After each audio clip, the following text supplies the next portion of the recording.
वर्ग व माझ्या मित्रमैत्रिणींनो, सर्वांना माझा नमस्कार. माझे नाव गौरी. सत्य अहिंसेचे धडे दिले साऱ्या जगाला, सत्य अहिंसेचे धडे दिले साऱ्या जगाला. कोटी कोटी वंदन करते बापू आम्ही तुम्हाला, कोटी कोटी वंदन करते बापू आम्ही तुम्हाला. महात्मा गांधी हा शब्द कानावर पडताच आपल्याला आठवते की डोक्यावर चष्मा, हातात काठी आणि अंगावर पांढरे वस्त्र, अशा या महान व्यक्तींची आज जयंती आहे. मी त्यांना सर्वप्रथम विनम्र अभिवादन करते व माझ्या भाषणास सुरुवात करते. राष्ट्रपिता महात्मा गांधी यांचे पूर्ण नाव मोहनदास करमचंद गांधी असे होते. त्यांचा जन्म 2 ऑक्टोबर 1869 रोजी गुजरातमध्ये पोरबंदर येथे झाला. त्यांच्या आईचे नाव पुतळाबाई व त्यांच्या वडिलांचे नाव करमचंद असे होते.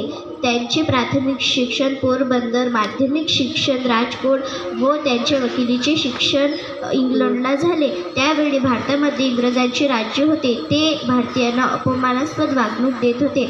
म्हणून गांधीजींनी अन्यायाविरुद्ध लढण्यास ठरवले.